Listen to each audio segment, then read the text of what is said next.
of the sand and sea, land of the coconut tree. I love me sweet Belize, sweet Belize, land of the islands and keys, land of the barrier reef. I love me sweet Belize. If I ever had to leave Belize, if I ever had to leave Belize, where would I go? Where would I go? Where would I spread my bed? Where would I lay my head? Nobody know, nobody know. If I ever had to leave me home, no other place we ever roam could be like Belize, be like Belize. Sweet Belize, land of the sand and sea, land of the coconut tree. I love me sweet Belize, sweet Belize, land of the islands and keys, land of the barrier reef. I love me sweet Belize, Creole and Garifuna.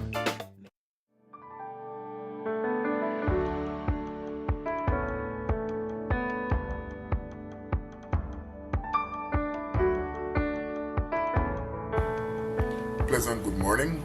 Well, this morning I want to focus on a very special verse, because sometimes people want to tell Jesus, leave, go, and then they want to tell him, come back. We have to learn that we can't do that. You can't chase away the Lord and expect you to call him back and have him like a kuno effect where people say in Belize. That can't happen. And sometimes the way we do things, the decisions we make is going to haunt us. The Bible says that when Jesus sent out the apostles, he told them, when you go to any house and they reject you, dust off your foot and come on the street, but say the message loud that they may hear, and then you leave. Why am I saying that this morning? You see, God is not going to beg you to be close to you. He's not going to beg you. He's going to give you the overall picture, and then you're going to be left on your own. Some people don't pay attention to these things as much as they should, and they make decisions believing that they could chase Jesus away when they want, call him back when they want, and then before they die, or after they die, somebody say a prayer and they're going to get into heaven. Unfortunately, it's not so. It behooves a man to understand, when I say man, I mean a man and a woman, if they are children of God. Because you should not live where you are mistaken and you find out the answer when it is too late. And so the people who witnessed when these demons left this man's body, they were frightened because this man was in a deplorable condition. He was tormented by these demons. He went through a lot of stuff, day and night. He lived in a cemetery, cut himself. He cried out in the wee hours in the morning, and men couldn't do anything. They tried to shackle him. That didn't work. He'd break the shackles. I imagine it's a very frightening thing to see, but Jesus intentionally went to that place that day so that this may be recorded. You know that Jesus is God. He controls everything. And so the people who sight, the ones who were taking care of the pigs, when the pigs ran off the cliff and drowned themselves, they went and reported to their bosses. Now, people are moving in a way that they're not sure if they want God because they think they're going to lose something.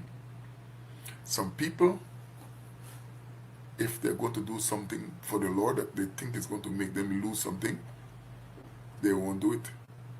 Mark 5:14 says, those tending the pigs ran off and reported this in the town and countryside. And the people went out to see what had happened.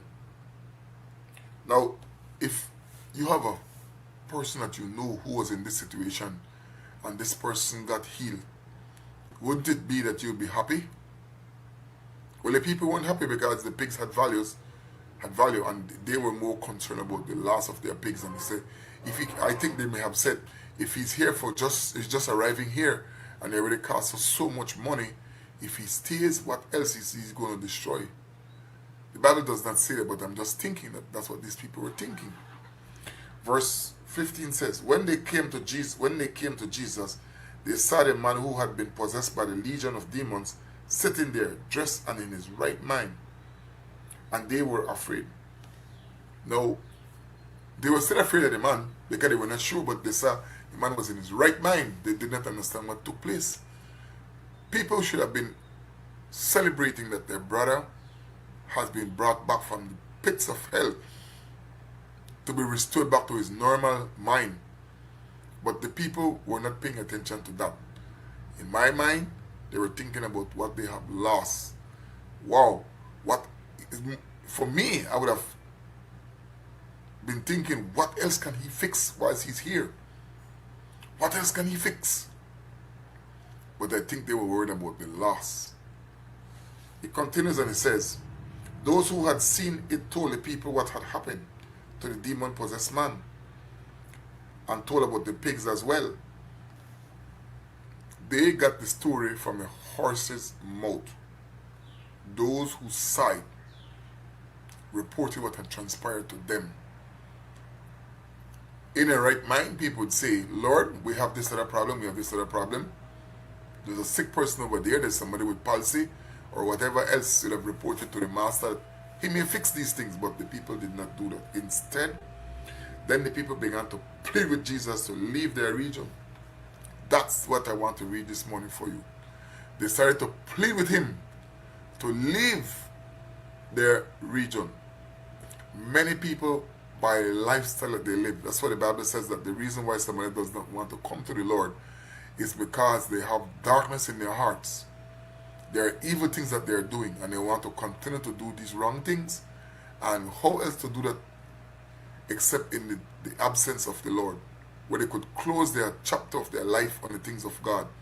So depending on what they're doing, they open and close that door to allow Jesus to come out or to send him away. These people in this documented story said that these people plead with him to leave. They begged him to leave. Wow. But I want you to watch what happens. It said, as Jesus was getting into the boat, the man who had been demon-possessed begged to go with him. They plead, and he left. That's what I want you to see this morning. If you ask God to leave, he will leave. Let him.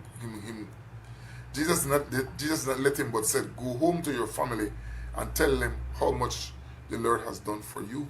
So the man is pleading, the one who got help is pleading with the Lord. He wants to go with God. He wants to go with God. It's like the lady with the alabaster jar who got fixed up by Jesus Christ. Jesus is saying to this man, go and tell your family. Go and tell the people what great thing God has done for you. Nobody will be able to deny what they're seeing, what this man says, because they saw his condition prior to that. We must give room for testimonies in church, that people can get up and talk about what God has done for them. Think about the things that God has done for you.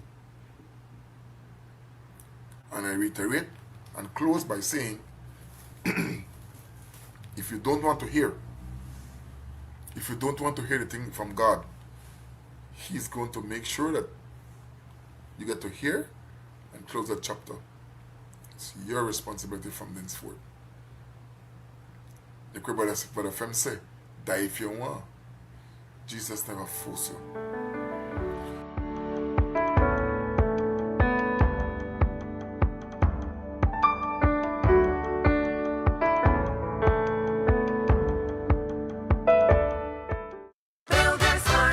With 30 years of experience, Builders Hardware has been your trusted one-stop shop for building supplies and construction materials. We're not just about products, we're about exceptional service and excellent prices. Plus, with unbeatable prices on renowned brands and the largest selection of construction supplies available, why go anywhere else? Got a project on your hands? Let us lighten the load. Whether you're tackling the biggest commercial project or the tiniest home renovations, our dedication and commitment ensures that you get the best. Roofing materials? Check. Cement and steel? Check.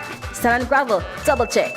And if you don't see something you need, just ask, because at Builders Hardware, we've got you covered from construction start to finish. Call us or visit us on Constitution Drive in Bloemfontein and experience the difference. Oh, and did we mention we offer convenient delivery services anywhere in Belize, so you can focus on your project while we handle the logistics. Builders Hardware, 30 years of serving you.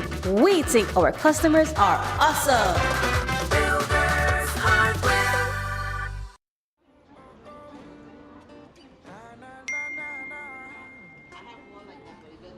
Really? You not switch yet? No what? I tell you. I don't. You used to call me on my cell phone, late night just to stay in touch. Call me on my cell phone, cause our connection used to mean so much. And I know when that thought line bling, February's got that love to bring.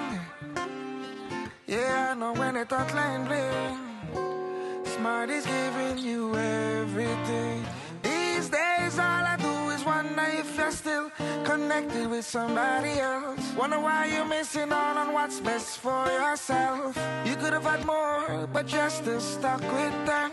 You don't need no one else, you don't need nobody else. So it's time to switch up and run, cause Smart's the best in the land. They got the top speed and the best service for your phone. You should just switch to them, it's Smart or no one else. You used to call me on my cell phone.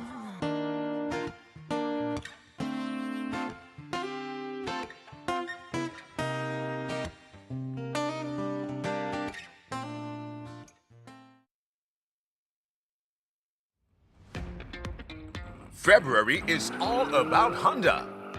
Get special pricing and discounts on all Honda products. Enjoy up to 25% off select Honda products and 20% off Honda parts. Don't forget your B-Bucks whenever you make your purchase. There will also be a bike rally throughout the streets of Belize City, Blue Creek, and Spanish Lookout on February 8th, 15th, and 22nd respectively. All participants will get free oil change. Check out our Facebook page for more details. Love your Honda. It's all about deals and discounts on Honda products throughout the month of February. Only at Benquip Equipment Parts Service. From day one, the Ministry of Infrastructure Development and Housing has delivered on a strong commitment made to the people of Belize and a strong mandate given by the people on November 20th, 2020. We are proud to say that the MIDH has worked in every community in this country with strategic focus, a comprehensive plan, and a no-nonsense approach to service. We believe in excellence and integrity in everything we do. In the Belize District, the MIDH oversaw the successful completion of the Philip Golson Rehabilitation Project, which stretched from the northern border via the Ramalti Bypass to Mile 24, including a new bridge at Biscayne. We also delivered on a commitment to the people of Crooked Tree by paving the road from the highway. We have also commenced the hot mix paving of the Old Northern Highway, starting from the community of Lucky Strike. Again, the fulfillment of a promise made to the people. The MIDH cemented the road from the Borrowboom Bridge to the entrance of the village, and in addition to paving the Lord's Bank Road, has done significant upgrading of streets and drainage in that community, along with land expansion. We have done significant roadworks in the communities of Los Lagos, Maxborough, and Ladyville, including the pavement of Mirage and Paris roads. A highlight of our administration remains the construction of the Allover Bridge, designed and built by Belizeans. In Belize City, the MIDH has cemented streets and has assisted the municipality with continuous roadwork, drainage, and collection of debris. The MIDH was also the implementing agency for the pumping station, which has revolutionized drainage in the city. We have done significant road infrastructure and drainage works in the community of Mile 8, which has not seen any infrastructural upgrades in years. We continue to do major work in the vibrant community of Hattieville and are currently paving 1 mile of road in Freetown Saboon. One major initiative, which is a highlight of our term, is the implementation of road maintenance units, which are out every single day conducting necessary work on our road networks and also ensuring that our roadsides are pristine and garbage collected. There is much more to come. The work to completely reconstruct the Philip Wilson Highway from Biscayne to Mile 8 has commenced. That massive project will include a 4-lane highway through Ladyville, including sidewalks and roundabouts.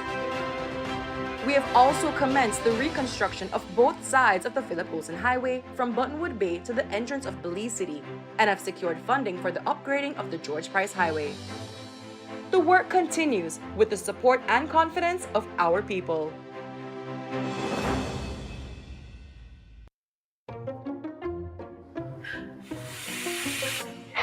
Tell me, what about our today? I recently done a Red Gal video. I get more views than Harriet. And you know one person had the nerve to post that I not even a Red Gal? I mean, like, what that mean anyway? Well, here what about me? Every time I go buy meat pie, and I go, so, nothing in there. Nothing. So this is my issue.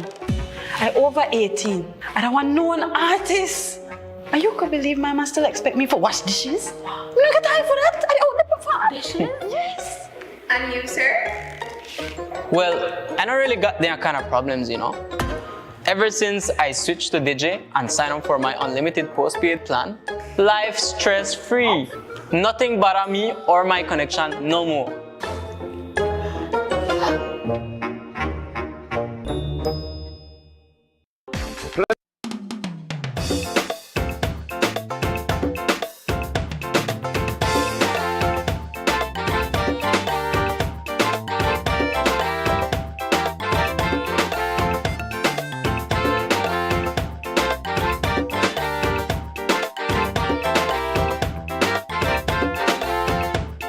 Sweet Belize, land of the sand and sea, land of the coconut tree. I love me sweet Belize. Sweet Belize, land of the islands and keys, land of the barrier reef. I love me sweet Belize. If I ever had to leave Belize, if I ever had to leave Belize, where would I go? Where would I go? Where would I spread my bed? Where would I lay my head? Nobody know. Nobody know. If I ever had to leave me home, no other place I ever roam could be like Belize. Be like Belize. Sweet Belize, land of the sand and sea, land of the coconut tree. I love me sweet Belize. Sweet Belize, land of the islands and keys, land of the barrier reef. I love me sweet Belize. Creole and Garifuna.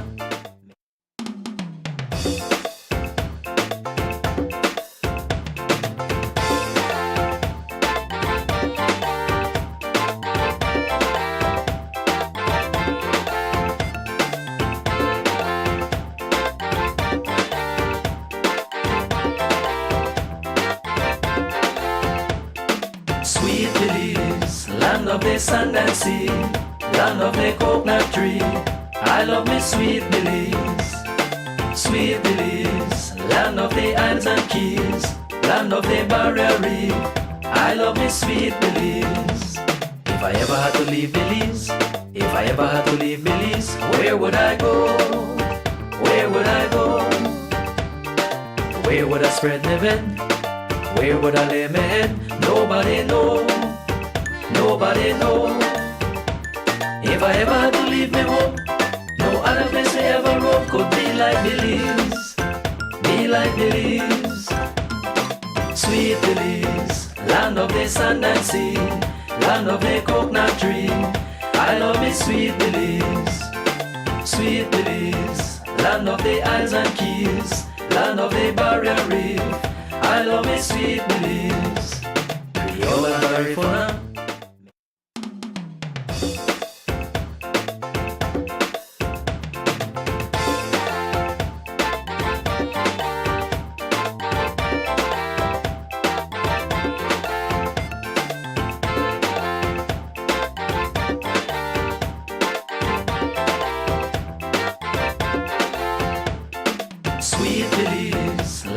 the sand and sea, land of the coconut tree.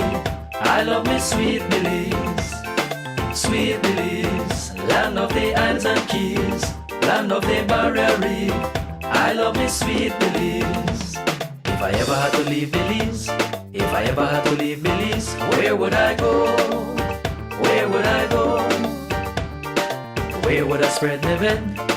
Where would I lay my head? Nobody know, nobody know.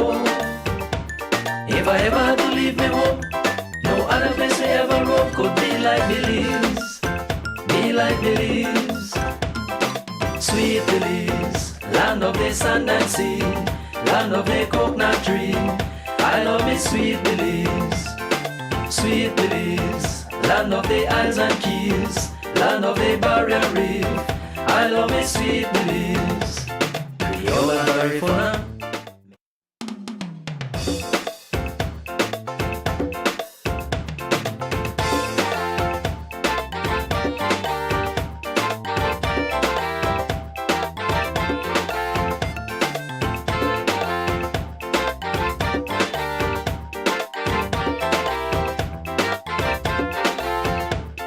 Sweet Belize, land of the sand and sea, land of the coconut tree. I love me sweet Belize, sweet Belize, land of the islands and keys, land of the barrier reef. I love me sweet Belize. If I ever had to leave Belize, if I ever had to leave Belize, where would I go? Where would I go? Where would I spread my bed? Where would I lay my head? Nobody know. Good morning, Nobody Belize. Thank you so much for joining us. It is Thursday morning, 20th of February.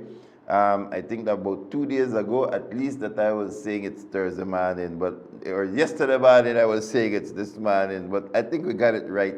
Must be because I saw Scott yesterday. I just declared it Thursday. Did I throw you off? I declared it Thursday. My apologies. I messed up your whole week. Messed up, yeah. It's a pleasure. Everybody, I'm happy to be here. Welcome back on Thursday morning. Yes. And so, anyways, it's wonderful, and we're in interesting times, Louis. But it's always a pleasure to be here with you, together with our friends and partners all across the nation of Belize. And so. Amen. Yep. Let's start with the weather report, then we're just going to get into our conversation. There's a lot that has been uttered in the public domain. We need to look at it. Of course, we also know that election time is upon us. What does that mean? We look at what does unrestrained power look like? What is the potential of unrestrained power? And what are some of the things that we stand for, that we believe that in the next administration will be things that will come rapidly and to the fore. And so we want to be prepared and to speak truth to power, if I could put it that way. But let's start with the weather, and general fair weather will prevail. I think it got very warm last night, or was it just me? I don't remember. I was out cold, right? All right. So I had a long day, and I slept well last night, which I'm grateful for. Praise God for that. But I felt that it was really getting warm sometime last night. I checked the news this morning about the mud and the sugar and the problem that they're having because of the rain, and I'm thinking, in a very short time we're going to be bawling for rain. So just it is hold so your true. comments. It is so true. So this generally fair weather condition. And it says cloudy spells today and tonight. Showers will be isolated except for slightly more over the coast and northern areas tonight. Winds blowing from 5 to 15 knots to sea state, choppy, and waves 3 to 5 feet. And then inland 89 degrees Fahrenheit. So yes, we've been 86, then 87, then 88, and now 89. So I think for the year, this is the first time we are at 89. So I might be wrong, but at least recently, since I read it almost every morning. Inland 89 degrees, 71 as the low on the coast, 85 degrees Fahrenheit with 77 as the low, and in the hills 78 degrees with 65 as the low. Outlook for Friday and Friday night is for cloudy spells with a few showers around the country. So around the country, does that mean something else is coming in? We'll see about that. But it's a beautiful day, and we give God thanks for the day. Yeah. Great is His faithfulness, Pastor Scott. Yeah. And so, and Louis, I just want to encourage everybody, all of our viewers, I want to call us to prayer in this time. We have a transition that's coming up in our nation. Whatever the transition will be, it is a transition, and we have been blessed with a democracy in our nation. And so when we come into election times, Louis, I have a confession to make. I know it's always been this way for us in Belize, but the whole thing of 30 days, notice for election, and that's one of my least favorite things about the Westminster model, is the 30-day call for election. But it is what it is. But we do have a transition that's coming, and I want to encourage everybody, you need to look at values, and you need to look at the bigger picture, and God forbid, don't look at cash that somebody's offering, or just because they come and they not even pave the road by my house, they just scrape it. The other side of the village got paved, but we just got at least scraped, right? And so I told somebody, boy, it's a good thing elections are coming, because at least we got the road, fixed. Yeah. Yeah. Well, I think it's 3 weeks to election. Yeah. Because today is already the 20th, and the 12th is the general election, and so we really have 1 more week in February, and then a couple of weeks in March, and we go to the polls. So you don't call it a snap election because it's in the 5th year, but without a doubt, the Prime Minister was giving the impression that he would have waited towards the end of the year, and that they would serve the entire 5 years out. But the ball is in his court to declare the date. And so in my opinion, he was like kind of stretching it out in our minds, and then the opposition felt it had more time, and now it's March the 12th. Now they don't. And they don't. And they cannot resolve their issues, and even if they do, I don't see it, Scott. I don't see the opposition resolving their issues in time. And then yesterday, I don't know if you saw the interviews by Michael Perry-Feet, but Michael Perry-Feet, he may very, I think he's like party chairman. Certainly, I just remember one of the top leaders in the previous administration. He was Attorney General, so this is a very learned individual, or at least he was in a position that should be held by someone that is very learned. He is an attorney at law, and yesterday when the media asked him, how many seats does he think the United Democratic Party is going to garner, his response was like, all 31, we will win all 31. And well, of course the media laughed, maybe the nation laughed, but then his retort was, well, I am a UDP, or I'm a, so, but I mean, which city season has clearly begun, but there is, I don't want to say that what he says is not going to happen, because I think the country knows that, but just the willingness to utter that, I think it's politics talk, Louis. It's taken from the page. I'm wondering if it's even political talk there, Scott. Well, it could be self-delusional, right? But it's taken from the playbook from Kamala Harris. I think that you're pushing out this image, and so anyways. Yeah, but the thing about it is that the United Democratic Party is doing a disservice to the nation by not being sufficiently united to mount a challenge to the PUP. Why am I saying that? Because we have bicameral, we have this two-party system where there is an opposition, and the strength of the opposition helps to hold the administration in power, or the government in power, in check. And where there is a weak to practically non-existent opposition, where they are fighting against each other, Scott, the fight against each other is elevated above the issues of the day. Yeah. So the issues of the day cannot be ventilated because of the infighting in the United Democratic Party.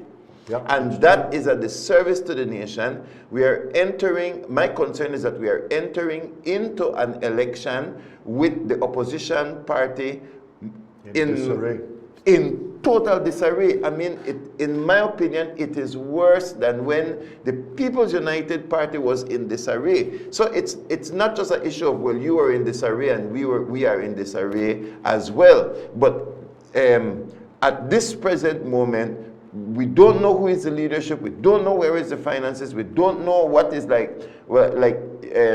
what their motto is going to be, the manifesto. None of these things. We don't even know who the candidates say. And their candidates. Saying, you know, we have the nomination day coming, and yes, we'll have 31, you know, in 40. Well, who are they? We'll tell you, you know, in a few days. We don't quite know right now. That's what you call scrambling. In Port Loyola, there will be 3 reds. Red. There is a lady who I don't know who is the pick of Shine, and then Shine is the leader of the opposition, and he says that he is still the leader of the United Democratic Party. We know none of his candidates. His candidates are in crisis. In the sense, for example, Gladys Paredes was just removed. There's another one from Caribbean Shores that just stepped back down.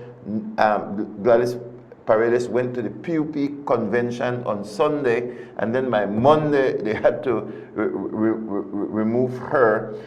So I don't know the candidate for the Shine faction. Then the candidate for the United Democratic Party under Tracy Panton is Philip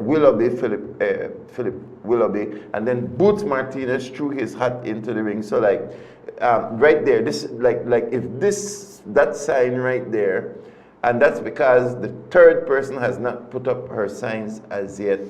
like this, we need to understand that we've never been here. We've had chaos, we've had conflict for leadership. We have we've gone into elections where we said, okay, we don't think that the opposition is going to win. We've had many things before, which is a dynamic, but I don't think we have been to this point here. And the next one that throws their hat in, Lewis, is going to need an extra long ladder, you know, to get up to the top of the light pole, right? Yeah. And so, Lord have mercy. But Lewis, it's almost like you're coming into a car race, you know, and on the weekend, and you still don't have an engine yet, type thing, right? Yes. And it's like you need to be ready to perform, but you're not even quite sure, you know, if you have your pieces together. And so, anyways. So for the sake of country, they could not get it together.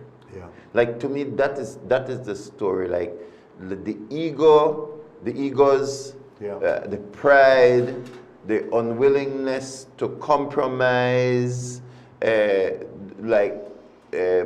put party and nation ahead for your personal personnel, to at least present a united front in the midst of the division. None of that. Like, these are the common, that ought to be at least the common denominators when all else fail. Nothing is happening. So that is gearing us up for a super powerful People's United Party. Yeah. A party that quite possibly could be without restraint. And so this problem does have a negative effect on the People's United Party. And the People's United Party person or candidate can't just be saying, well, this is going to be a great win.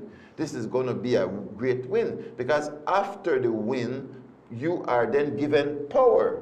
And unrestrained power, unbridled power, unopposed power is problematic by virtue of its presence. Yep, by definition. By definition. It's standard procedure, Louis. When you have a weak opposition, get ready for a lone fool because people start doing all kind of stuff. And so anyways, all of that just to say, it's not necessarily a good scenario for the nation. Yeah, right? not. It's and not I a good believe scenario. that this is why the Prime Minister could sit on a morning show and say that he is going to pass the Equal Opportunity Bill, knowing that I it think has he actually used the word vow. Yes. He vowed. Right? So, well, we vow the opposite. We vow that we will stand strong against that, right. and we will bring it to the nation. Yes, absolutely. Yeah. Carla, good morning. Thank you for is the caller online? We do have a caller 822-2031. Morning, with the Benafe. Tintin, good morning. With the Benafe. Normally, I don't like to discuss politics on this radio station, but you touched a very sensitive subject this morning about the opposition. What a lot of Belizeans don't understand what is going on. I've been saying this over and over again because I had been in the mix of things, and you know that very well, Rev. This is not, and I'd said from the very beginning, it was not a leadership war. And most Belizeans don't understand it. It's an ownership war. This is what you need to understand. Because like the prodigal son, the other faction have finally come to their senses. Because Dr. Aranda's saga with them was the very same thing. It is the royalties. I won't call their names. There are 4 families who are at the background of this whole thing, the royalties. They are the one that controls the United Democratic Party. Now the grassroots had finally come to their senses to realize that they are the majority, you know. And this is what is happening right now, and this is why they won't yield. Because the arrogance of the other side, they don't want to humble them, say this. They underestimate the intelligence of the Belizean people because they think that they could continue to use the art of deception and get over them. I remember it was Arias in Caracas, Venezuela, that told us, both me and Dr. Ryan, in one of our political education thing, never you take people for granted because the people are the ultimate power in politics, not the constitution, not the party.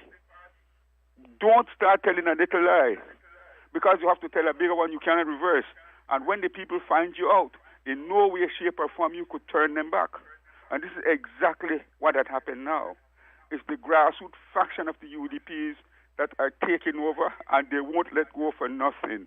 A lot of people took that convention that Tracy had for granted. I warned them. You can't take it for granted. Because if you only need 500 people and you get 5,000, even though the leader was adamant to tell them that, he didn't confirm that thing, but they were still there. That makes him a lame duck leader. And whenever people comes out like that, Constitution is only a guideline, a compass, and everything else, not the destination. The ultimate power in society is the people. And if when you get the people disenchanted, it's over for you, especially as a politician. That's my contribution for this morning, Rev. And Pastor, have a nice day.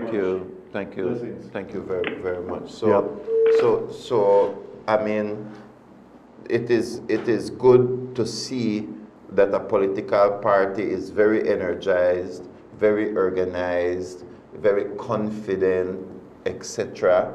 I mean, the city center was very packed with the People's United Party supporters. They're riding the wave. They're on the up and up. And the question is, like when we sat on the cusp of the third Dean Barrow administration, I think we sat here and we said, we know what winning looks like. We know what a back-to-back win looks like. What we do not know is how a back-to-back-to-back victory looks like. A third term. A third term. We experienced for the first time as a country, because we are a developing democracy, we are a new country, relatively speaking. We did not know what a third term looked like, and we sat here questioning, what will a third term look like? And so I find myself now in a second term, but where the victory appears to be so overwhelming that I have to ask myself, what is it going to look like? Which is a second term, but with an overwhelming majority, even a constitutional change majority, because I do not foresee that the United Democratic Party will be able to pick up sufficient seats to even garner like just with the PUP getting a very big victory without a two-third or mandate. That is how huge the win is. And if Michael Perry-Feet could just think that that is funny to utter those comments, like, I find it offensive. And that's why the comments come to mind, because in my opinion, they are still, it's like the United Democratic Party will be having a press conference today. Tracy Panton's group will be having a press conference today, either to present whatever it is that they'll present, we'll know about it. But then we can already see that both sides are still holding their position. So this election is really about the UDP faction versus the UDP faction, to see who will be the real UDP and the real leader of the UDP after the election, which is not the purpose of an election. Yeah, that's right. But you remember, Lewis, it was not too long ago that the PUP was in this same exact position. You remember, I think our now Prime Minister lashed Syed Musa publicly and tell him, run the money. You guys got all that money from before, run the money publicly, and very embarrassing, right? But and now the shoe is on the other foot, and everything. But Lewis, the Bible talks about selfish ambition, right? And but selfish ambition, that's the name of the game in the realm of politics, And so it's I would say we are in a mess, and I think that it's an unhealthy mess for the nation of Belize. That's why we need to be anchored to values that don't change. That's right. Right? The Belizean voter, the godly voter. I'm not here saying vote PUP, vote UDP, don't vote, don't go to the polls. Like, that's not the issue. The issue is we have to pray for our nation, and we have to hold our leaders accountable. Like, where there is no opposition, you will need to be the opposition. And when I say that, I don't mean oppose everything, but hold your leaders accountable. That's right. So now, because the UDP is in such a disarray, right? And it seems that the United Democratic Party members are unable to bring their own leaders to the table, right? They can't. Yeah. They can't. So then I have to turn to the People's United Party voter and say, you better hold your leaders accountable, like, you better be the one to be saying to your leaders in the next administration, I don't want that, I don't like that, I love this, I don't want you to, because the reality, as we said before, and I repeat it, is that unbridled power, right, is corrupt. It's corruptive. It's not corrupt, it's corruptive. It has the capacity to corrupt, because you have now become so popular. You have won by such a great margin. We want. Yes, we can do what we want. Yeah. So we're not saying that is going to happen. I'm not saying that is going to happen. But the potential has radically increased. The potential is there. And then the utterances the utterances, right? Because in my opinion, when the Prime Minister says that he is going to pass the Equal Opportunity Bill before December, blah, blah, blah, when he says that, what he is telling me is, I will do what Dean Barrow could not do. Like, I will be more powerful than Dean Barrow. I will be able to bring to bear that which Dean Barrow could not. What he could not place on the people, I will put it on the people. Because I make no apologies when I say that the Equal Opportunity Bill is not good for Belize. Because it seeks to stifle free speech. The Equal Opportunity Bill speaks clearly to reverse discrimination. So Scott, if the words are in there, am I correct? Yes. The words are there, right? So it actually invokes the words justified discrimination. Justified discrimination. It's there, right? So how can the Prime Minister, right, come to us to promise us that in his next term in office, which is guaranteed unless God or the devil intervene, unless there is supernatural intervention, right? We don't want the devil. No, we don't want that. We don't want that. But I'm just saying, all roads point to the Prime Minister as repeating. Yes. So then he is making a promise to curtail free speech and to place upon the Belizean people reverse discrimination. So he's saying, I am coming in to pass a law that will discriminate against a group of people. Because EOB, the Equal Opportunity Bill, is equity, diversity, DEI, diversity, equity, and inclusion, which promotes exactly the opposite of it, Scott, which is why, and I want to share this, that the reason why all those companies in the United States are walking away from diversity, equity, and inclusion is not because Trump won. They were abandoning before that time, Louis. Yes, they were Ford Motor Company, Toyota, John Deere. There was a couple of the major airlines that abandoned DEI because they could see our whole company is shifting focus over to something different, and we've lost our way. Right. It's no longer about productivity. It's about the environment and the people and the appearance and not about the engine. No, but here is what happened. The Supreme Court of the United States made a decision against the universities that were using diversity, equity, and inclusion to select who would enter the universities. So what happened is that you had affirmative action, where affirmative action sought to level the playing field. Affirmative action sought to level the playing field. Okay, blacks are behind in education.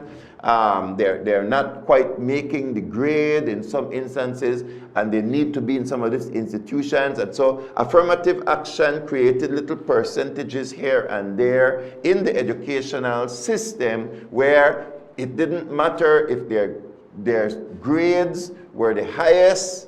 Of course, clearly there are people whose grades are the highest that are black, yellow, white, brown, whatever it is. They get to enter. But they felt that the percentage of disenfranchised or minorities or whatever groups were so low that they would create certain spaces, which are literally seats in the classroom for minorities, which meant then that for a certain percentage of the general population, even if they have a high grade, those seats would not be theirs.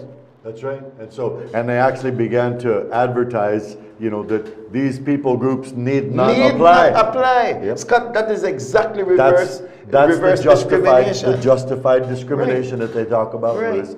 Exactly. And so that was the affirmative action was the seed, right, of the DEI. Right. And so, because everybody could understand that we have a heart, we have a conscience where we say, yes, let's help disadvantaged people. But then when DEI came on top of that, and now the group of people that affirmative action was protecting suddenly expanded now to include LGBTQIA, and this now host of everybody is now disadvantaged. So the disabled is disadvantaged, then the non-white is disadvantaged, then the woman is disadvantaged, and then the LGBTQIA is disadvantaged, and L means lesbian, so the whole group disadvantaged.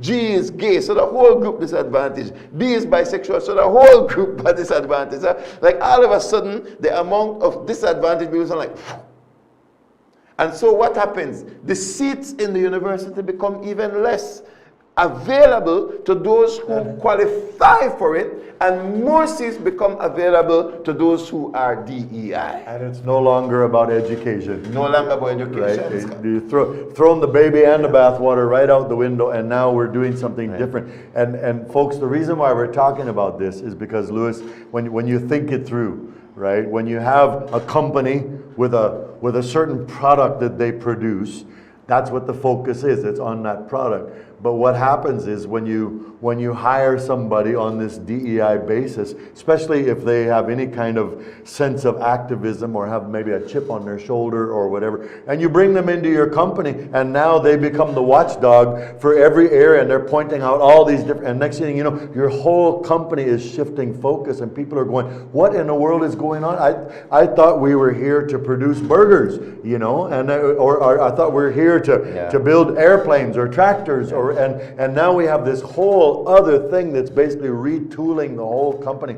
And that's why Ford, John Deere, Toyota, all of them said, no, that's it. We're not doing this anymore. Like this is actually, it's ruining the company. It's ruining our profits. We're no longer focused on producing what we produce. We've got these other agendas where, you know, things are happening, and it's like, everything is shackled. They said, no, we're not doing this. And I'm not saying that should justify those areas of discrimination, Louis, but as what we talked about with some of the photography lawsuits and cake baker lawsuits that took place in the United States, Louis, they actually used the phrase as a special protected class.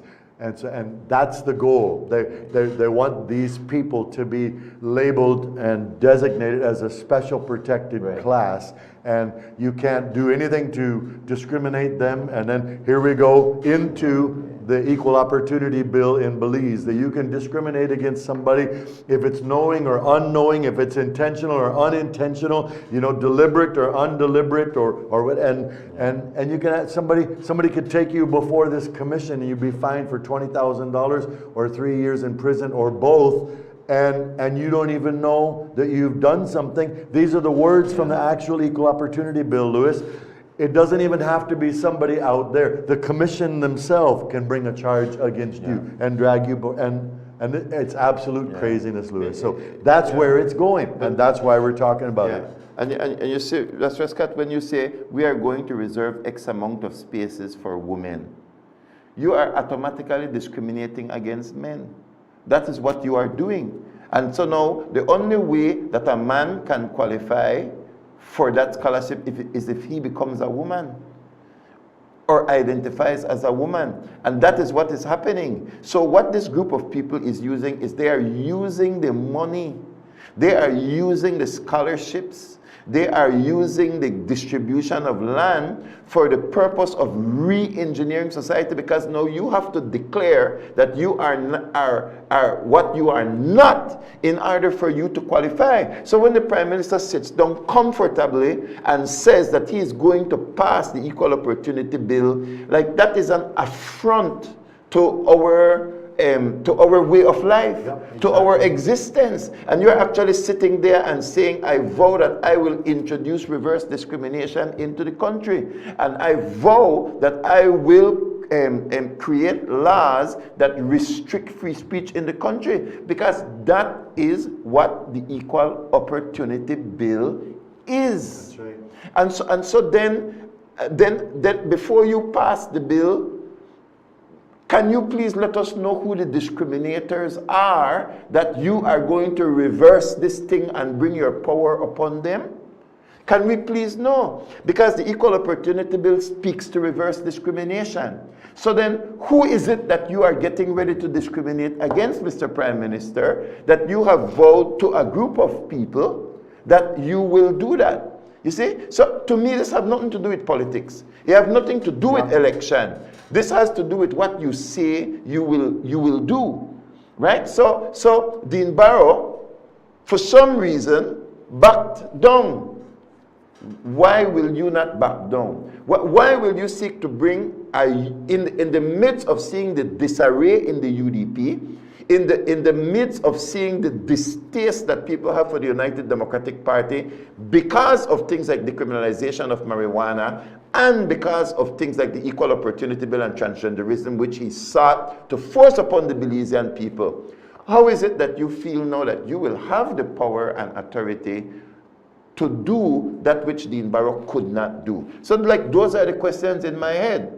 You know, like what? Like you are taking a UDP bill called the Equal Opportunity Bill, which was rejected by Belizeans. Like why will you go and bring this thing now under the PUP? Like what is it that makes you take a UDP bill that was killed and bring it back before the people?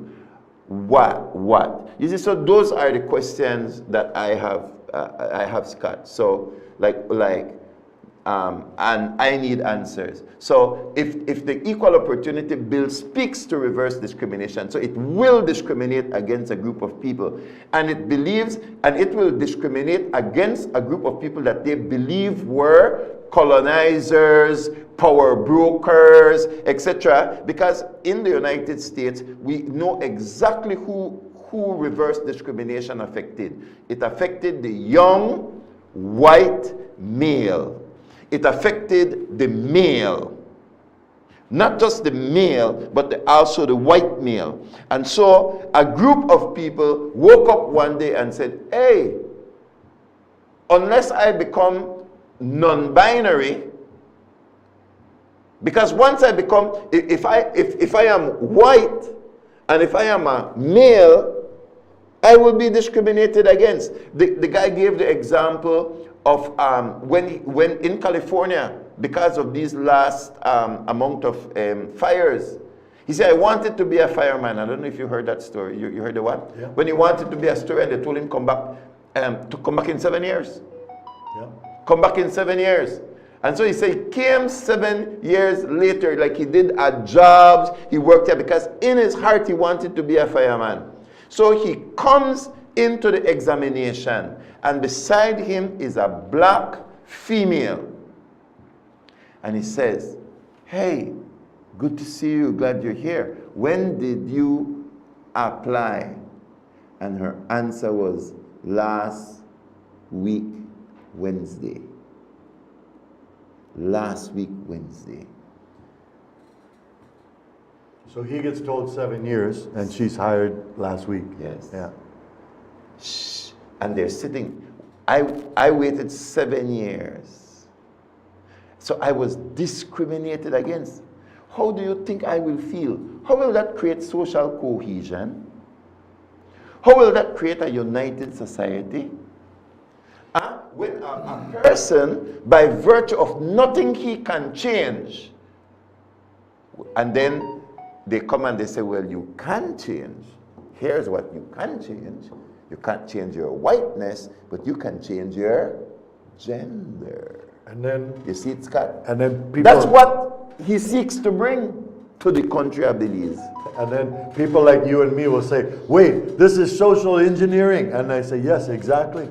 They know it full well. They have a different vision of what they're trying to create. And so anyways, it's not going to fly in the nation of Belize. And Louis, we will stand very, very strong in these areas. And but I think mostly all we need to do is let people see what's actually in the bill and what that means, because people don't know. Yeah, and I was going to add, I was going to ask that because I wanted to finish why these companies are running away from DEI even before Trump won. So what happened was that sometime before the elections, probably a couple of months, maybe 6 months or whatever, I haven't looked at it very closely, there had been a lawsuit that was working its way up to the Supreme Courts, where this individual sued the university for discrimination because she had the scores to enter, but people with lesser scores who are not her color got in. And she sued and won. She won. So here is what happened, that the Supreme Court made a determination that for universities, it was a narrow decision, that for universities, they could no longer use affirmative action and they could no longer use diversity, equity, and inclusion as the determining factor to determine who enters into the classroom. So the Supreme Court made a decision, and all the companies, they looked at it and said, oh my, that same argument that won for education will win against my company if I go to court. So that is really what happened, is that they said, oh, okay, the arguments that were placed before the Supreme Court that knocked down DEI in the university can, if we get sued, would translate over to the workplace. It will translate over to the workplace. Which would open the floodgates of litigation Yes. and lawsuits. Yes, yes, yes. And yes, so Donald Trump. Because it doesn't make sense, Right. Louis, and it goes against the Constitution. When the Constitution talks about merit, that means your ability to be able to do the job, and regardless of what? Race, Regardless gender, of race. you know, all of these different things, right? And so merit, it's natural law. And our Belizean Constitution speaks to merit. It speaks to merit.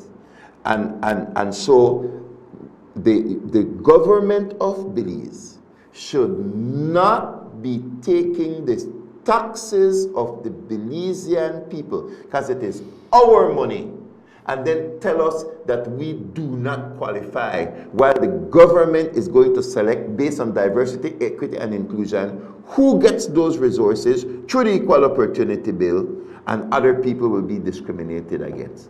So who will be discriminated against? And we're talking about governments that when PUP get in, UDPs not get job. UDPs get displaced. We're talking about governments where when UDP get in, PUP better pack them bag and go home. So the greatest discrimination in the country of Belize has always been political.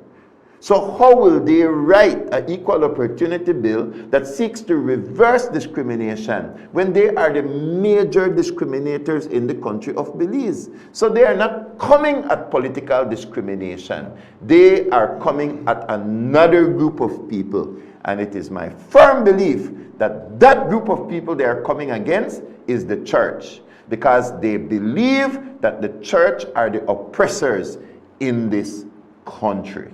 It's connected with a system of philosophy, Louis. Yes. It's a package deal. It's right? a package and deal. And then that's where they're delivering that. That's why USAID fund it. That is why the liberals are angry and the transgenders are angry that USAID is being curtailed and will be closed, because that is the money that empowered the ideology that they were exporting from Joe Biden. They were exporting it around the world. Could you imagine, Scott, $2 million for transgender surgeries in Guatemala. And I found out, because liberals are hypocrites. Sorry I say that. They are hypocrites. Sorry, but not sorry. You know who the two, when you dig one layer deeper, you know who the $1 million was going towards for the transgender surgeries? I want you to think about this. The indigenous population of Guatemala. So I was like, again, hold on. Liberals love indigenous. They say, indigenous people, religion, get religion out, because this Jesus thing is not indigenous. They want indigenous people to have their own religion, like the Khan God, and go back to whatever. Indigenous people have become the untouchables, whatever. They don't have a problem turning a man into a woman. Yes! Or a woman into a man. Like the core thing of indigenous is the indigenous family. But you have no problem taking $2 million of USAID and give it to Guatemala to change man into woman, which is transgender. And then when you scratch the surface, indigenous, the same people you claim you are trying to protect their culture. And that's why I say hypocrite. They are hypocrites. It's all coming out, Louis. It's all coming out. Listen. Believe it. I saw one yesterday, Louis. $241 million for transgender surgeries for animals. For animals, right? 241 million US dollars. Like, you know, and it's like that's no wonder they want to shut Elon Musk down. They're out there as if Elon Musk is around a computer going, ooh, look at that social security number. You know, wow, $500 and that's you know what they're doing, Louis? Listen. President Biden was looking to utilize artificial intelligence, AI, to go after every person for every shilling that they spend. Elon Musk is using AI to go through all the government finances and see all the discrepancies. And they come up with, they saw $4.7 trillion, Louis, that is unaccounted for and untraceable from the Department of Treasury. We're talking about trillion. The U.S. national debt, I think, is 37 trillion. And 4.7, almost 5 trillion of that is untraceable, right? And how do they find that? AI. It goes through, and so you can use that technology to clean things up, or you could use that technology to go after people. And so the tide has turned. It turned, and it's going to turn for a long time. We have a caller on the line. Caller, thank you for joining us. 822-2031 to join our conversation. Morning. I am seeing how the world is spinning, but I'm more worried how Belize is spinning at this moment. I selected 3 topics that should be of great concern to every Belizean. 1, the self-destruction of one of the political parties. From the beginning of time, the nation has had either 2 opposing parties or splintered parties under different names. But right now we are facing 2 UDPs, according to what has been flying around. I heard Ms. Tega this morning on Love FM giving her side of the story. I have not heard much on the other side of the story of Mr. Shine Barrow. It poses a big problem to not only voters who are very confused according to my findings downtown San Ignacio, but the voters and the Election and Boundaries Commission who have to assign colors Yesterday I heard a few discussion about who will get this and who will get the other one. But that has not been yet decided. Until or before nomination day, that's when the colors were assigned. That will be a big confusion. But bigger confusion is that presently the court or the courts, the judiciary, have not decided who is the leader of the UDP. Shine claims that the 2023 convention gave him the leadership. But Tega says that their convention last year gave her the leadership, and they quote the numbers according to their constitution. So it would seem that the decision will be very tough for the judges. That's why they have not given until the 31st of March. But by then the election done. So there is that thing there hanging as we go to election. Okay, that might be not interesting to some. But here goes another one. I was seeing the crime statistics in Belize, not the ones written, but the ones unwritten. Crime in Belize is so varied. It goes from murder continues at a fast rate. It continues corruption, $1 million missing here, $500,000 stolen from the other thing. That is not good for Belize. Yet there is other one. Housebreaking continues. Everything continues. Traffic, death continues. So I add up and I went in to see why Haiti, the Republic of Haiti, is going through this crisis. And it points out that tolerance is the cause of why a country go haywire. Tolerance. In other words, we are still tolerating crime in this country. Big way, big way. So where are we heading? We are heading to eventually a lawless country, like Haiti. No, Bukele would have been in the same condition if he never stopped it. Bukele said, no, I will not tolerate it. And El Salvador is a shining star in the world right now when it comes to law and order. We still, and I am watching very carefully, I don't see measures, strong measures being taken to stop drug trafficking, drug cultivation, and all the rest, the LGBT and whatever. And my final one is this, that we are facing a serious situation that people are not aware. The sugar industry. The sugar industry is a big, big problem at this moment. The factory was closed, I think yesterday or last night. No more delivery. So until those swamps, I call them swamps, here in Cairo when it rains, the water runs. So but those are flat territories. The water will remain there until the sun shines so much that it will exhume the water. So the sugar is our major industry, or one of our major industries, is going to affect thousands of families up north.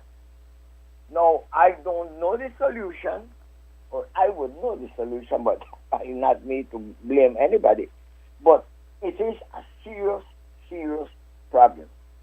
And I leave you at that. But that is my concern at this moment. Thank you very much.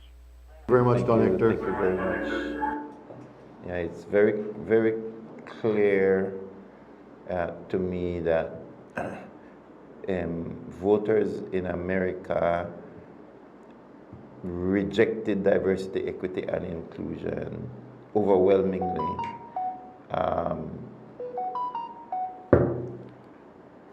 And that they also voted for merit. They voted for cleaning up the government. And I want to know why something that has been so overwhelmingly rejected is now going to be embraced.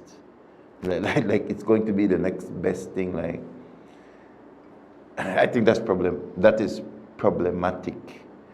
And I think Belizeans should not be afraid, even as you vote, if you will vote PUP, to hold your leaders accountable. I intend to hold every jack one of them accountable. Friend or whether they know me or not. Because the next one too, Scott, is this marijuana issue. It's not just the equal opportunity bill, it's also this marijuana issue, because last week, Tuesday, I visited NDAC, which has been dormant. When I use the term dormant, they wouldn't say they were dormant, but I would say as compared to previous years.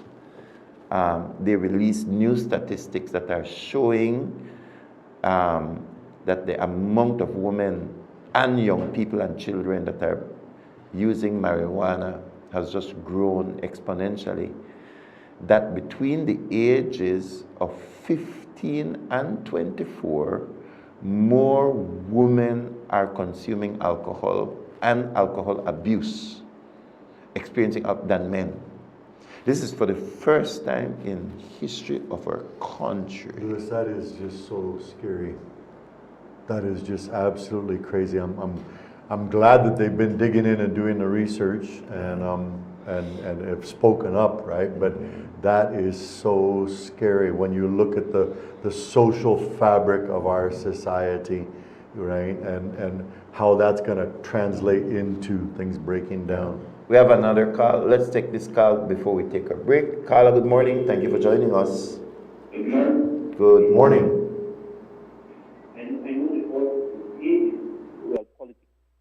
I want to talk about the politics of football in the Toledo district, sir.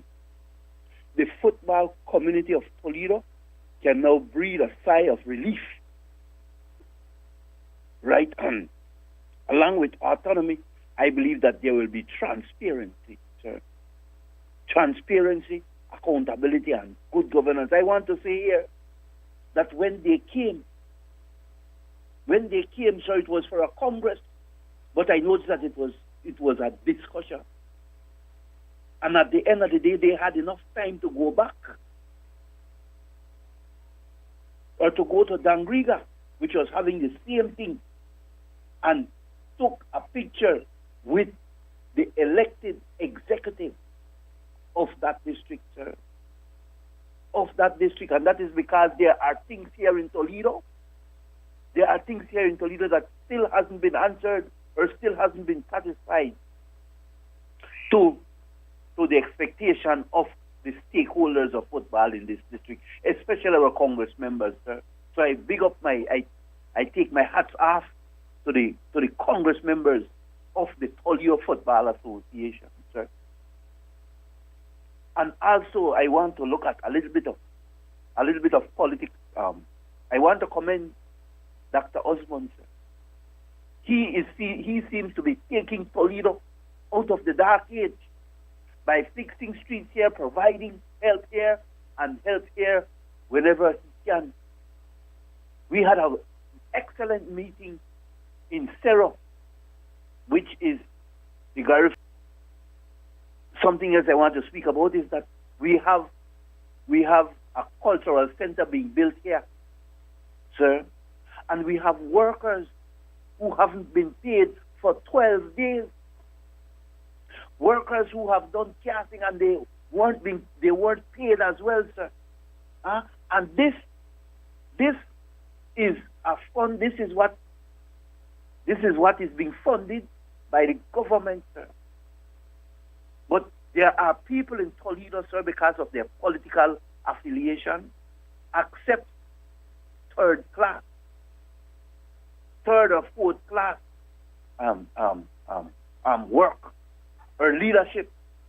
Imagine, sir, we have a subcontractor here taking on the job because of politics and can't pay the people, sir. can't pay the workers who themselves have dependents at home, sir. And these people are going back home empty-handed. And it was addressed, and I hope that the minister, and I believe Mr. Dr. Osborne will address the matter today, sir. So I am calling about the politics of football in the Toledo district, which has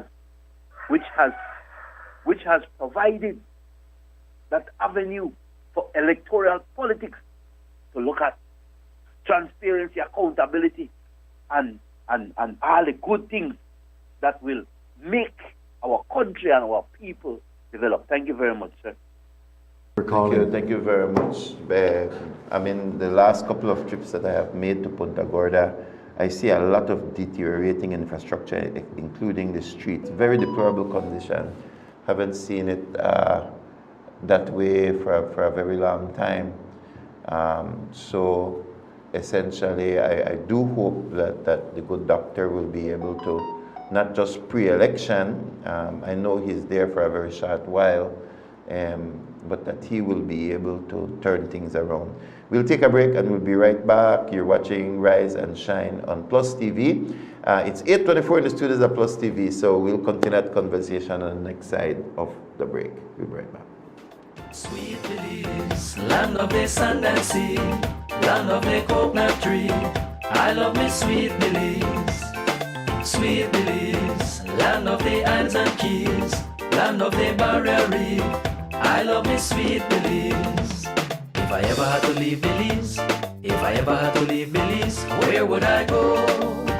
Where would I go? Where would I spread my bed? Where would I lay my head? Nobody knows.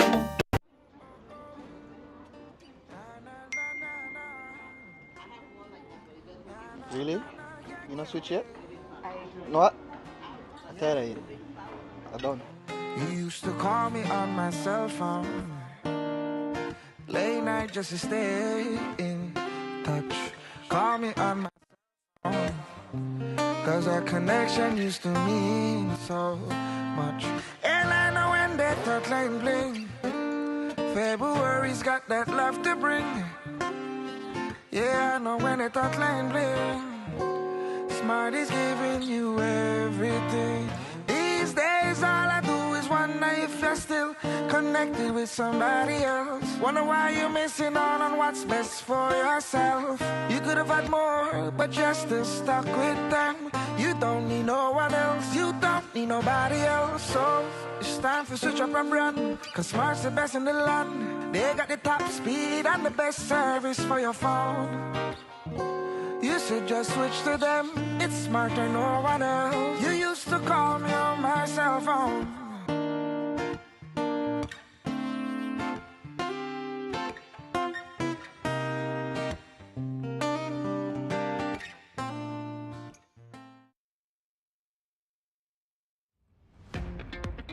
February is all about Honda. Get special pricing and discounts on all Honda products. Enjoy up to 25% off select Honda products and 20% off Honda parts. Don't forget your B-Bucks whenever you make your purchase. There will also be a bike rally throughout the streets of Belize City, Blue Creek, and Spanish Lookout on February 8th, 15th, and 22nd respectively. All participants will get free oil change. Check out our Facebook page for more details. Love your Honda. It's all about deals and discounts on Honda products throughout the month of February. Only at Benquip Equipment Parts Service. From day one, the Ministry of Infrastructure Development and Housing has delivered on a strong commitment made to the people of Belize and a strong mandate given by the people on November 20th, 2020. We are proud to say that the MIDH has worked in every community in this country with strategic focus, a comprehensive plan, and a no-nonsense approach to service. We believe in excellence and integrity in everything we do. In the Belize district, the MIDH oversaw the successful completion of the Philip Golson Rehabilitation Project, which stretched from the northern border via the Ramalta Bypass to Mile 24, including a new bridge at Biscayne. We also delivered on a commitment to the people of Crooked Tree by paving the road from the highway. We have also commenced the hot mix paving of the Old Northern Highway, starting from the community of Lucky Strike. Again, the fulfillment of a promise made to the people. The MIDH cemented the road from the Borough Bridge to the entrance of the village, and in addition to paving the Lord's Bank Road, has done significant upgrading of streets and drainage in that community, along with land expansion. We have done significant roadworks in the communities of Los Lagos, Maxborough, and Ladyville, including the pavement of Mirage and Paris roads. A highlight of our administration remains the construction of the Allover Bridge, designed and built by Belizeans. In Belize City, the MIDH has cemented streets and has assisted the municipality with continuous roadwork, drainage, and collection of debris. The MIDH was also the implementing agency for the pumping station, which has revolutionized drainage in the city. We have done significant road infrastructure and drainage works in the community of Mile 8, which has not seen any infrastructural upgrades in years. We continue to do major work in the vibrant community of Hattieville and are currently paving 1 mile of road in Freetown, Cebu. One major initiative, which is a highlight of our term, is the implementation of road maintenance units, which are out every single day conducting necessary work on our road networks and also ensuring that our roadsides are pristine and garbage collected. There is much more to come. The work to completely reconstruct the Philip Wilson Highway from Biscayne to Mile 8 has commenced. That massive project will include a 4-lane highway through Ladyville, including sidewalks and roundabouts. We have also commenced the reconstruction of both sides of the Philip Wilson Highway from Buttonwood Bay to the entrance of Belize City and have secured funding for the upgrading of the George Price Highway. The work continues with the support and confidence of our people.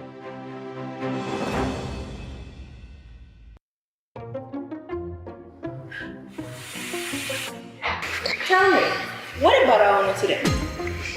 I recently done a Red Girl video. I get more views than Harriet. And you know one person had the nerve to post that I not even a Red Girl? I mean, like, what that mean anyway? Well, here what about me? Every time I go buy meat pie, and I go, so, nothing in there. Nothing. So this is my issue. I over 18. I don't want no one artist. And you could believe my man still expect me for wash dishes? I don't got time for that. I don't never for dishes. Yes. And you, sir? Well, I don't really got them kind of problems, you know. Ever since I switched to DJ and signed up for my unlimited postpaid plan, life stress-free. Nothing bother me or my connection no more.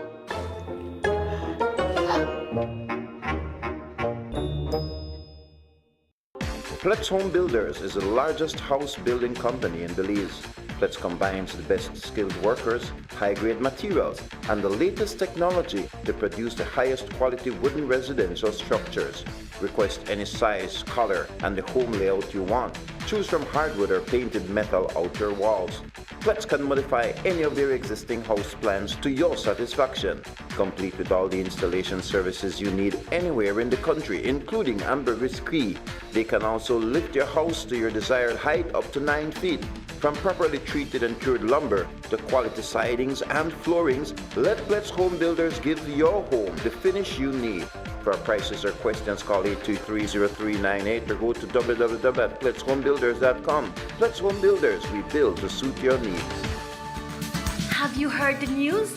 Plex Home Builders have cut their prices in half.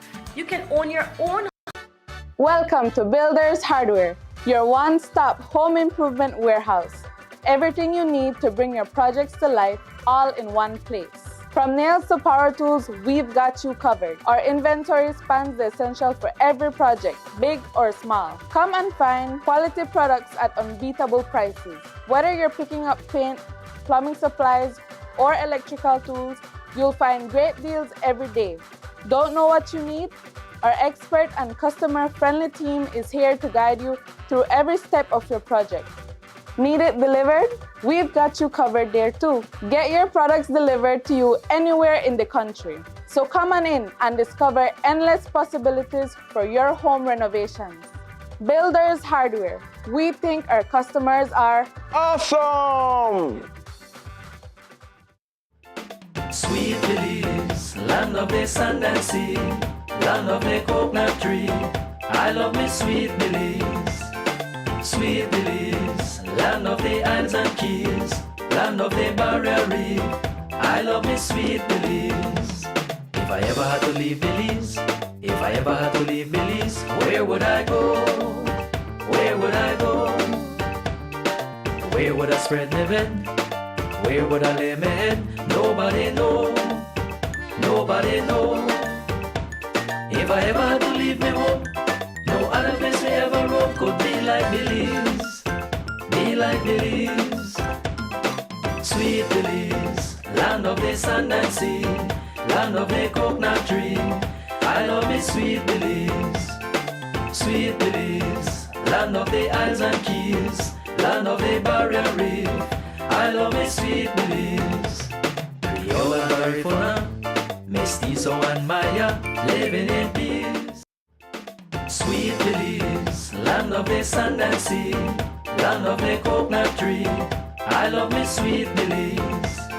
Sweet Belize, land of the islands and keys, land of the barrier reef. I love me Sweet Belize. If I ever had to leave Belize, if I ever had to leave Belize, where would I go? Where would I go? Where would I spread my bed? Where would I lay my head? Nobody know. Nobody know. If I ever had to leave me home, no other place I ever roam could be like Belize. Be like Belize. Sweet Belize, land of the sand and sea, land of the coconut tree. I love me Sweet Belize. Sweet Belize, land of the islands and keys, land of the barrier reef. I love me Sweet Belize. Creole and Garifuna, Mestizo and Maya, living in peace. Sweet Belize, land of the sand and sea, land of the coconut tree.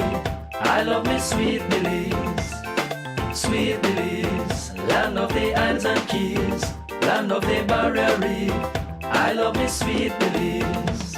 If I ever had to leave Belize, if I ever had to leave Belize, where would I go? Where would I go?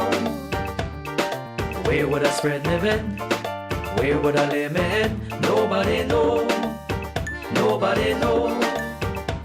If I ever had to leave me home, no other place I ever roam could be like Belize. Be like Belize. Sweet Belize, land of the sand and sea, land of the coconut tree. I love me Sweet Belize. Sweet Belize, land of the islands and keys, land of the barrier reef. I love me Sweet Belize. Creole and Garifuna, Mestizo and Maya, living in peace. Sweet Belize, land of the sand and sea, land of the coconut tree. I love me Sweet Belize. Sweet Belize, land of the islands and keys, land of the barrier reef. I love me Sweet Belize. If I ever had to leave Belize, if I ever had to leave Belize, where would I go? Where would I go? Where would I spread my bed? Where would I lay my head? Nobody know. Nobody know. If I ever had to leave me home, no other place I ever roam could be like Belize. Be like Belize. Sweet Belize, land of the sand and sea, land of the coconut tree.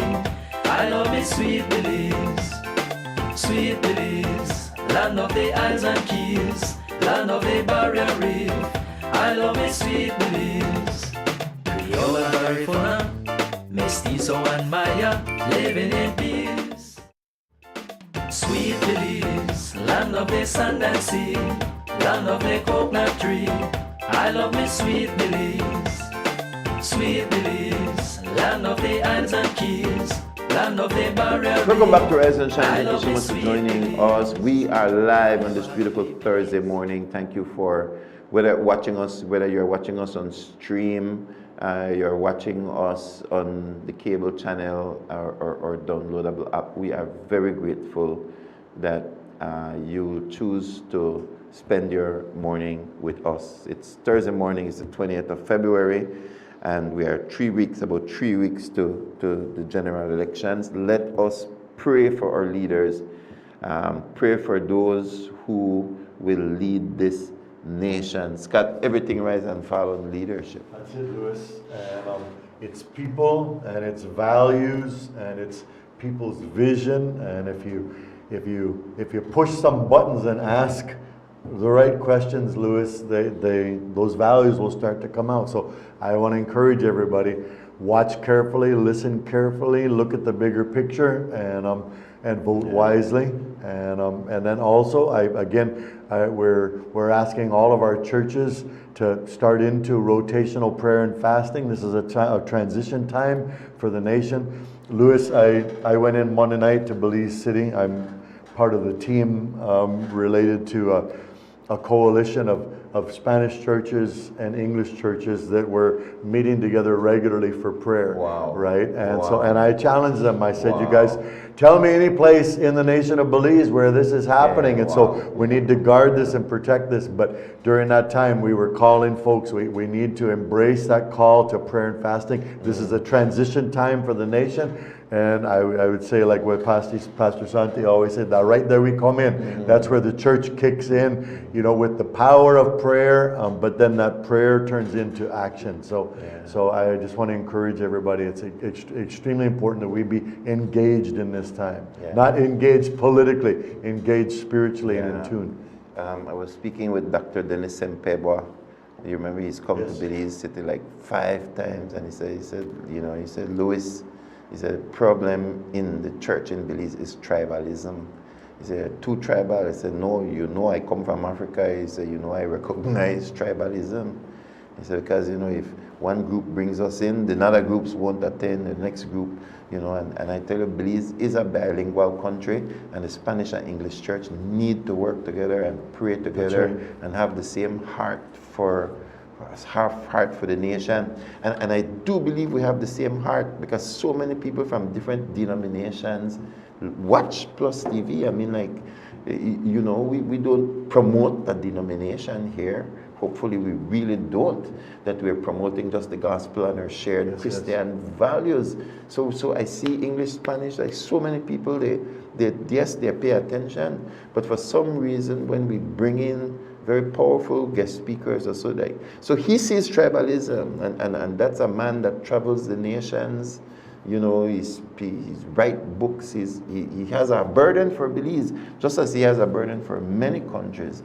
And he said, Louis, there has to be a way that you, he threw it at my, there has to be a way that we transcend that religious tribalism, where the church can work as a unit, to bring about the changes that the kingdom of God wants in Belize. That's right. Unity is power, and that's why we're saying, you look at what's happening in the UDP. Yeah, I mean, Jesus himself said a house divided cannot stand. And so I exhorted them, you guys get your act together. Yeah. Get your act together, because unity is power, right? And so, but, the word division, die means two, and so vision, you got, but Louis, I am very concerned about the statistic that you were talking about. Yes. Of the increase of women with alcohol problems and drug problems, and I just want to challenge everybody that I think the purpose of those things is to try to numb your heart and your mind, and the reason why is because something is wrong inside, and don't just numb it, get to the root of the problem. And so anyways, I find that very alarming, Louis. Men typically and traditionally, have been higher in the statistics on these areas of alcohol and drugs. And it's largely been women that have held things together. But when you start to see those statistics rising among women, I'm telling you, it's not too long until a little breeze comes and the whole family structure just falls apart. Yeah. And we're challenged enough already. You know, 80% of the children in the Caribbean are born outside of marriage, and half of that figure will never know who their father is.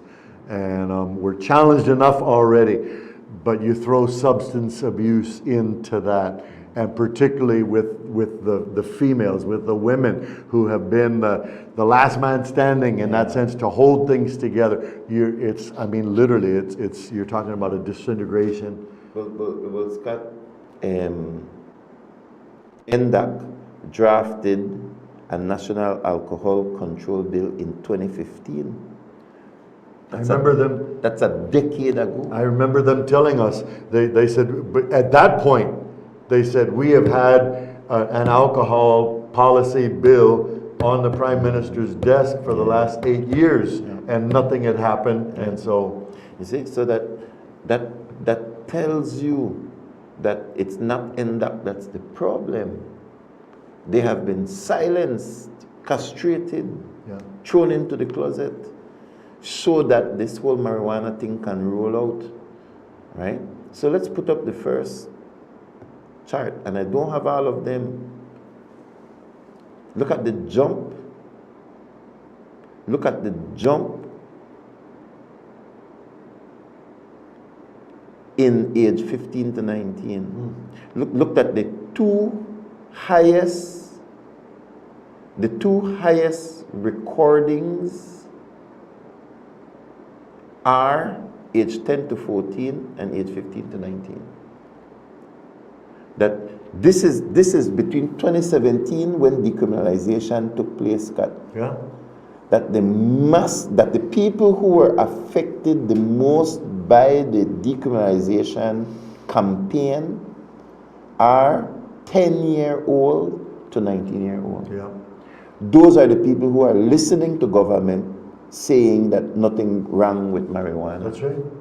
Well, Louis, I remember talking with some of our younger leaders and them saying, being down there at the creek swimming, 12-year-olds down there smoking weed, and when somebody said, why are you guys doing this? You shouldn't be doing this.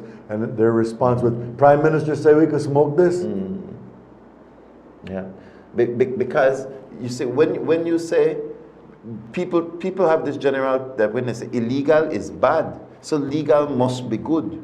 So when the government seeks to move a substance from illegal to legal, what they are saying, even if they don't verbalize it, some of them dared to verbalize it, is saying this is good.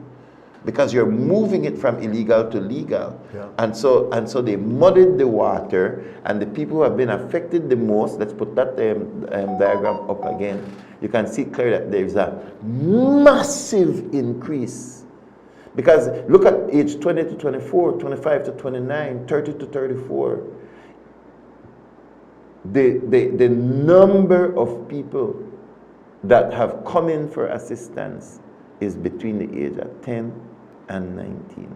And look at the females, the female of 15 to 19 is as high as the males in the age range of 20 to 24. So who does marijuana affect the most? The very same age range where we see hundreds of people testing positive and being affected by it. Let's look at the next slide. The next slide deals with alcohol. You note, watch 60-year-olds plus. Notice the ratio between male and female. See, so you could see that practically zero, right? That it is very clear from this sign that women were not drinking at one time in Belize, that they were not having alcohol problem. Because you see, so we are going back way. See, when you go back way, 60, between 55 and 59. See there? Between 50 and 54. So you can say for those generations, alcohol was primarily a male issue. Then you see the age before us now, which is 45 to 49, 40 to 44. You see, it begins to get a little taller and taller, the number of females that are drinking. But it was at least half. You notice it? It was like half. All the way up to 35 to 39. Watch 30 to 34. You see, the number of men double the number of women. Yeah, that's right. And then all of a sudden, it changes in the younger generation.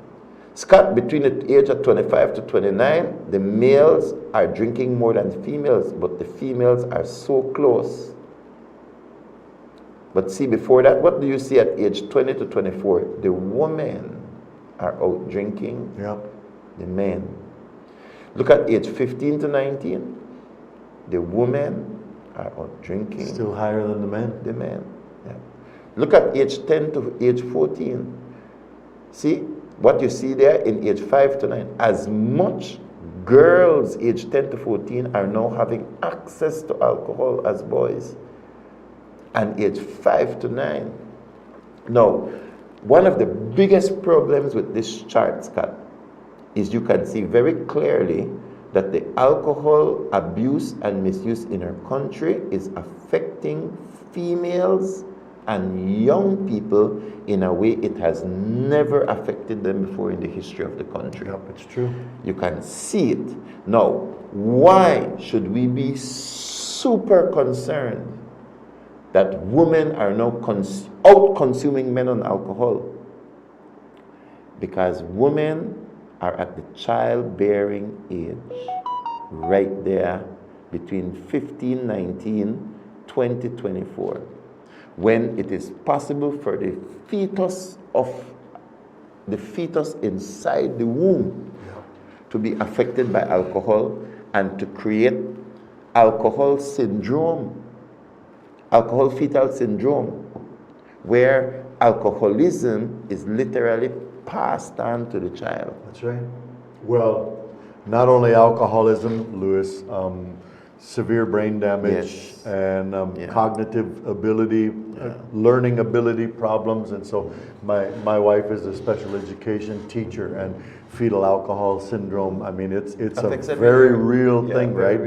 But Lewis, you know, this is, I guess, in the information age, you get so many different sound bites of information that come to where maybe we start to get kind of numb to those things and it doesn't really register. But we've talked about this, Lewis, that Belize consumes more alcohol per capita than Mexico, you know, where they make Corona, you know, where they make tequila. And all that. And Belize, little tiny Belize, consumes more alcohol per person than Mexico. We consume more marijuana than Jamaica per capita, per person.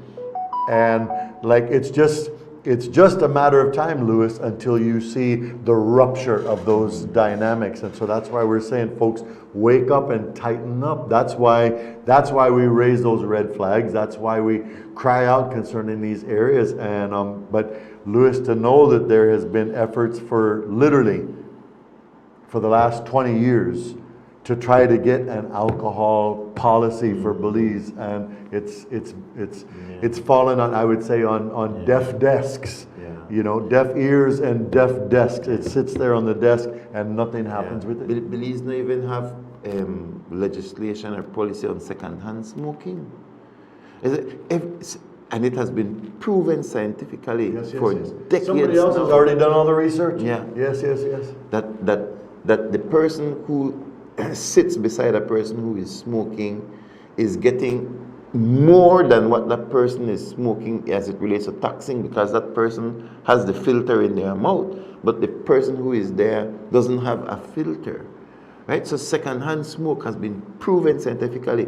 Our country does not have secondhand smoking legislation. And yet, at the same time, we have decriminalized marijuana. And they're smoking it in the public, the very same thing they say they wouldn't do. So the police have become totally handicapped in this matter. Because now what was clearly right and clearly wrong has now created this huge gray area called decriminalization, where people know they cuss out the police when they find pounds of weed.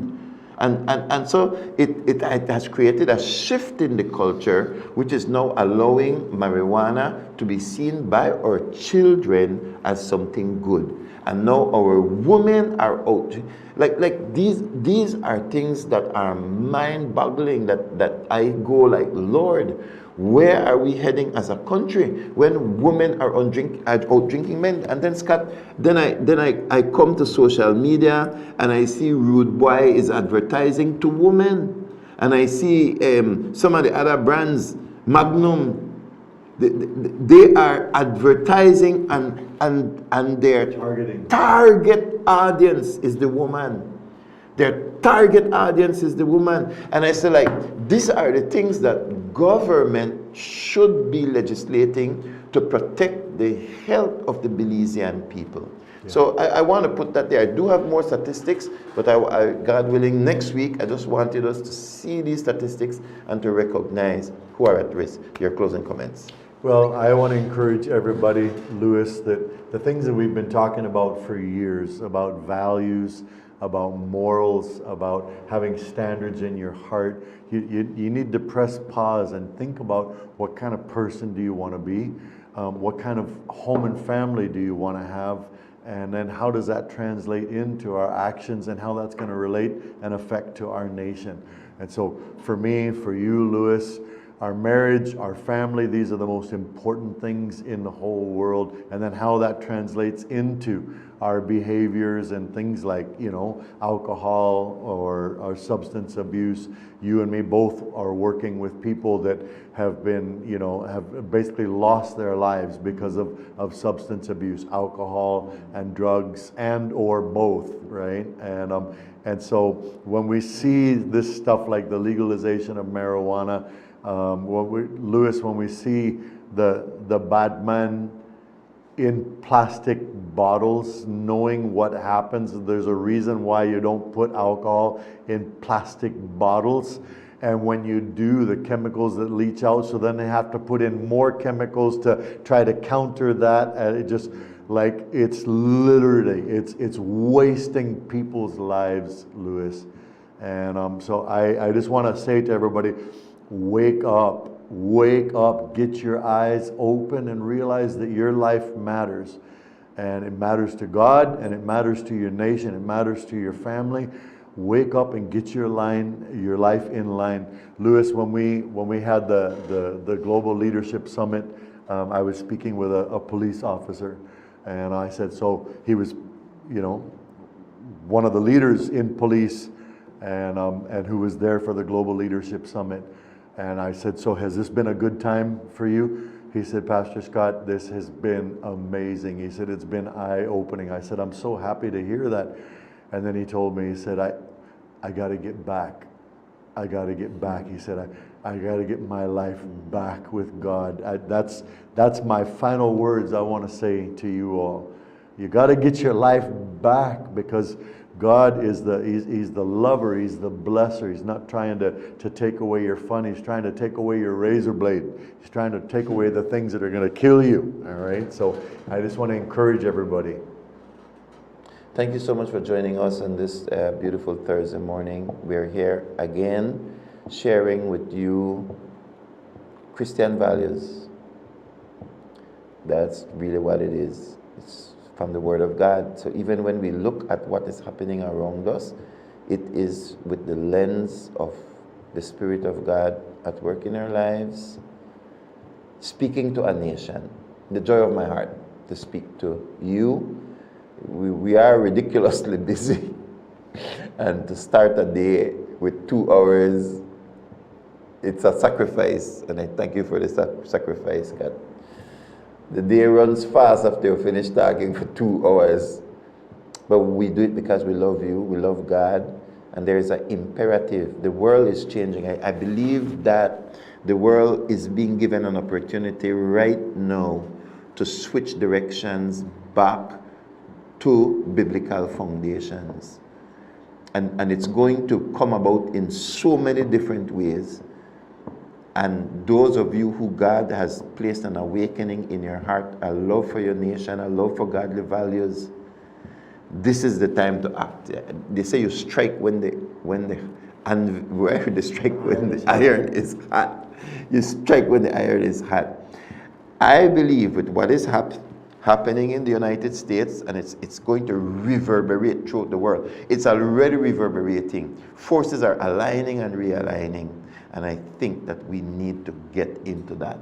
Work with each other. Work across denominational lines to establish the principles of the kingdom. Your kingdom come, your will be done on earth as it is in heaven. From all of us here at Rise and Shine, God bless you, Belize. See you tomorrow. Thank you, Scott. Thank you, Belize. God bless you, God Belize. bless.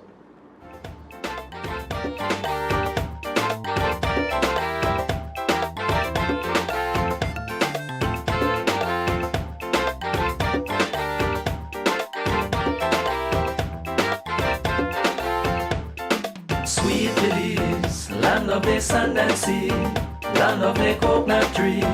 I love me sweet Belize. Sweet Belize, land of the islands and keys, land of the barrier reef. I love me sweet Belize. If I ever had to leave Belize, if I ever had to leave